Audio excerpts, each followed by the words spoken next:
Okay, so now you're talking to people and you're finding out they want to have kids, and then they find out that they don't get to, right? A little bit too late. And so where does the documentary go from there? So from there, we take it into the consequences. The consequences, well, they're partly personal, but partly economic. But everything ultimately is personal, because everything ultimately comes back to, whether it's you and your life and how you live it, and whether you're lonely or not. Yeah. Or how much the state can help you, particularly in your later years, through healthcare, through pensions, through your city providing basic services like water. It all comes back together. So we explore a lot of those. And by the way, I sat down with, I believe, about a dozen experts, many professors, many, a priest, a monk, people involved working with government healthcare programs around the world. So we hear these voices.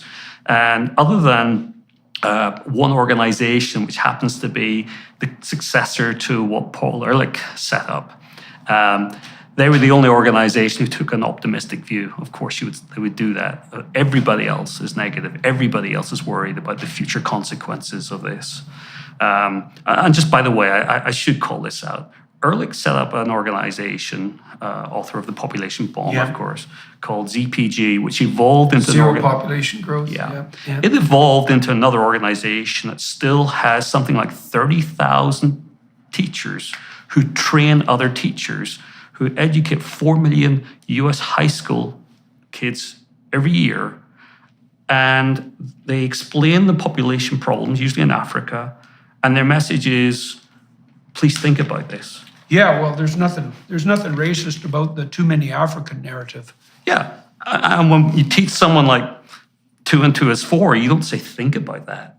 But when you say, here's the problem in Africa, and you say to think about that, you're not really saying, think about Africa. You're thinking about, do you want to have kids or not? So and that's covered in the documentary as well, as part of the narrative as to why we still have this viewpoint, when frankly, we should have known about this, decades ago. Well, we can also look at the self-evident economic statistics demonstrating that since Paul Ehrlich and his population bomb and the Club of Rome, etc., these anti-population zealots started beating the drum back in 1965, saying that we were all going to starve to death by the year 2000 when we'll have 4 billion people, God help us, and now we have 8.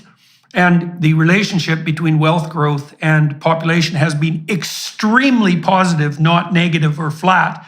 And everyone on the planet virtually is richer than anyone had ever conceived of. And it's clearly the case that we could manage this if we had half the will to do it.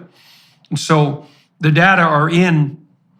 One of the things I've really learned is that I believe the whole idea of natural resource, almost the whole idea of natural resource, is specious, in that human beings, the wealth of the planet is dependent on the psychological health and the structures of governance that are put in place by people of goodwill, and that if we organize ourselves properly and aim up, there's no real limit to abundance.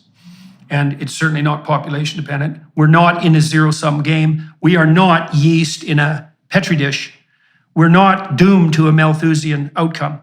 And the biologists who make that claim and say it's scientific are assuming that the yeast in the Petri dish model of human function is the appropriate biological model, and it's not.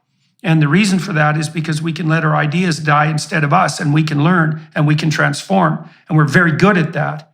And there's no justification whatsoever for stating that it's a scientific fact that population increase is going to produce a Malthusian catastrophe. Now, it can in limited circumstances, but we are not yeast in a Petri dish.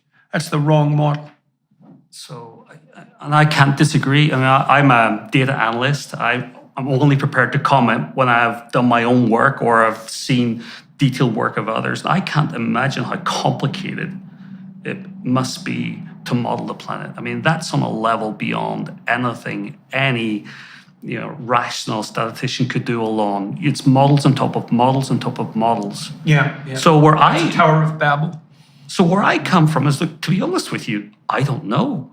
But I do know that we are adaptive. I do know that we should prepare because, to be honest with you, green technologies sound like pretty cool things when you look at Teslas out there. They're not perfect, but they're...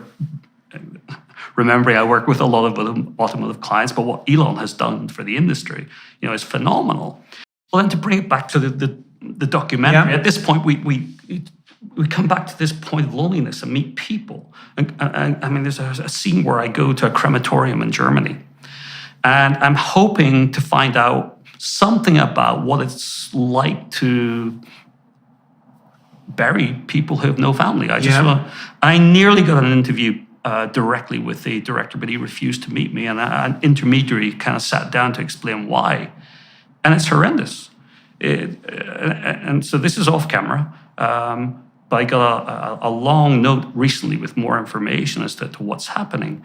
People with no family and care homes are being effectively mistreated, malnourished, tied to their beds for long periods of time. And we know this, or it's known in this crematorium, because the bodies that come are, I guess, white and marked. And they weren't prepared to say it because they're fearful of the system. So, someone should make a documentary about that alone.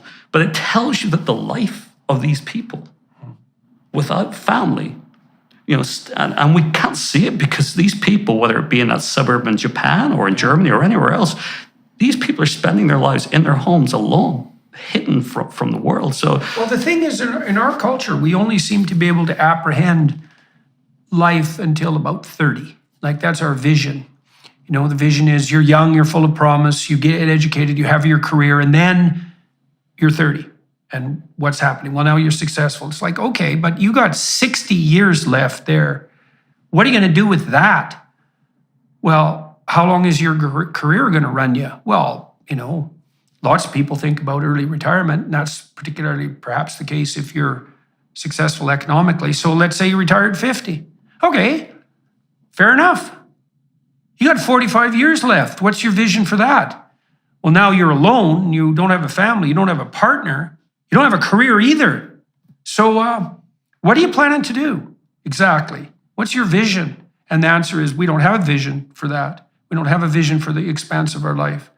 And that's an interesting thing in and of itself. I mean, for a long time, back in the 1860s, people even in the West were struggling along on less than $1.50 a day in today's money. And it's not like people had the luxury of developing a lifetime vision. They were sort of fending off one disaster after another, like people do now who live in absolute privation. There's about 800 million people like that still on the planet.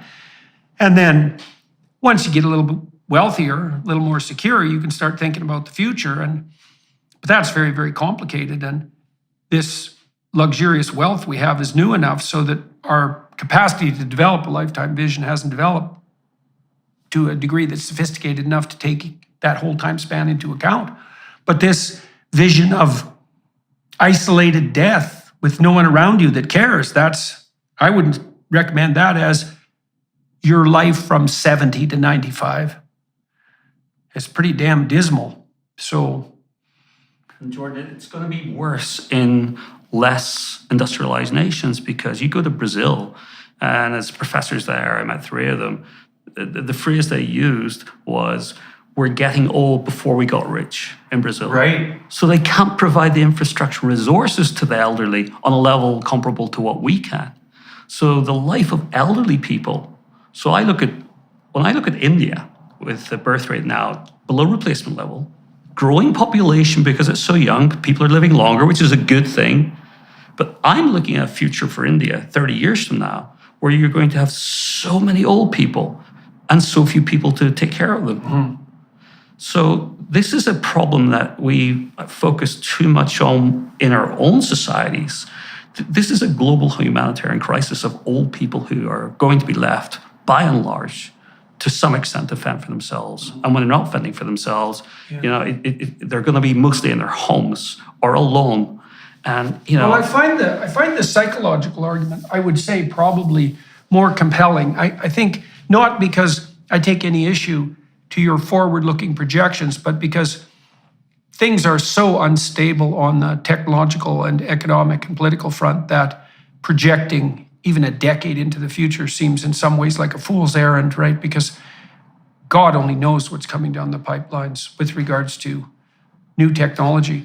But I think you can make an extraordinarily strong case that one of the things you don't want to end up happening to you in your own life is to be involuntarily childless and isolated starting at the age of 30 going forward. Yes. Right. And so I do, I've looked at the situation in China and in Japan with this, what do they call that? The inverted pyramidal distribution where there's way more old people than young people. And obviously that seems untenable on the technological or on the economic front. But I do think the psychological issue is much more present, should be much more present for young people. And the warning is, don't be thinking you've got a lot of time to get your act together because you don't have as much time as you think.